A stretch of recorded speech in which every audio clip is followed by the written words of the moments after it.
Sejam bem-vindos a mais uma aula de redação aqui com o professor Jordano. Hoje é um tema voltado para o pessoal do primeiro e segundo ano, que estamos trabalhando o tema Impactos do lixo plástico no meio ambiente. Então repara, pelo tema, você já percebe que você vai falar sobre a área de atuação meio ambiente. Não diz se é Brasil, mas é importante ressaltar que você trabalhe com a ótica brasileira.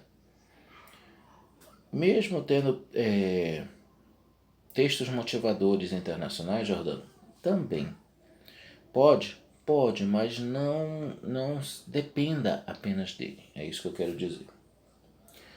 Olha só o texto 1. Plástico é o maior desafio ambiental do século XXI, segundo a ONU Meio Ambiente.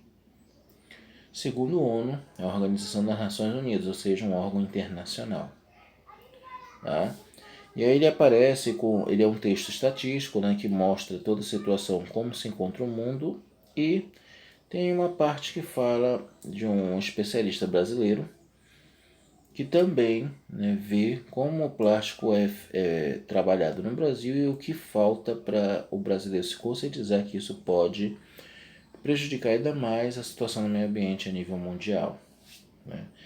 Então, ele é um texto esclarecedor para quem não tem ainda noção do que falar na sua redação, vai lhe ajudar a criar sua tese e que setores da sociedade podem ser envolvidos na abordagem da sua redação. Tudo isso no texto 1, ok?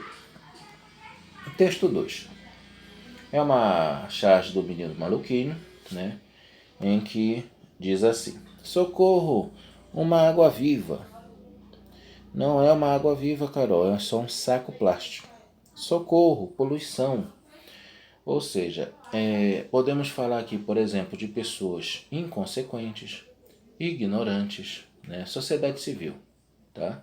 O texto 2 está mais voltado para a sociedade civil, em que as pessoas estão cientes que não eles em si, mas outros habitantes, outras pessoas usufruem, por exemplo, da água da praia para tomar banho, porém, principalmente o brasileiro, não cuidam desse espaço que eles estão usufruindo para o seu bem-estar, como tomar banho de praia, que é um hábito humano, seja dentro ou fora do Brasil. Mas as pessoas, infelizmente, são muito mal educadas.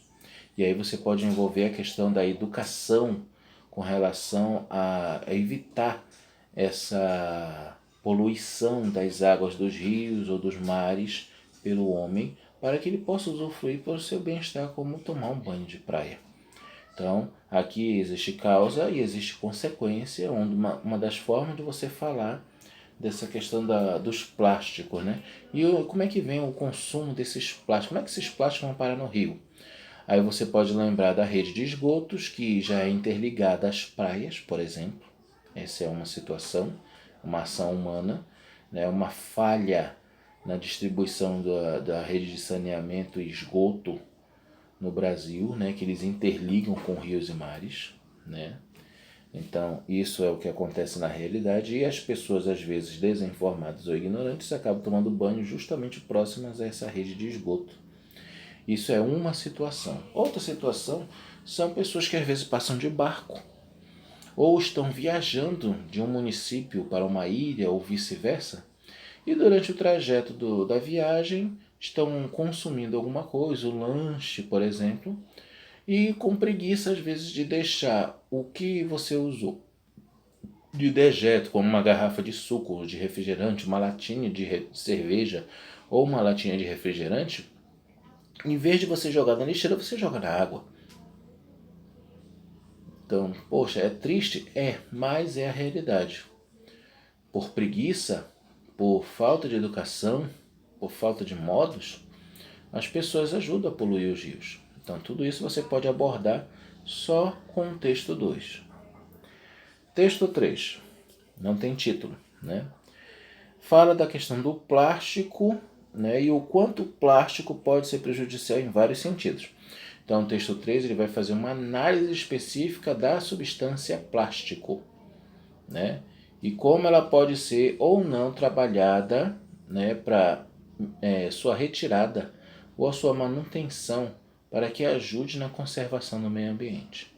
Então é um texto científico e informativo sobre o uso do plástico. Então, seja criativo, né? Há muita coisa que você também pode saber da sua experiência pessoal sobre a questão dos plásticos, né? Você deve também saber a nível de conhecimento científico, né? Que o plástico é uma das substâncias que mais demora a se degradar no meio ambiente, né? Através do que você aprende nas aulas de biologia, ok? Então use também esse conhecimento para abordar na sua redação. Use como principal fator soluções voltadas para a educação, socialização e conscientização. São os eixos que você pode abordar que podem trazer resultados satisfatórios para a solução desse problema. Espero ter contribuído e aguardo as redações de vocês. Até a próxima.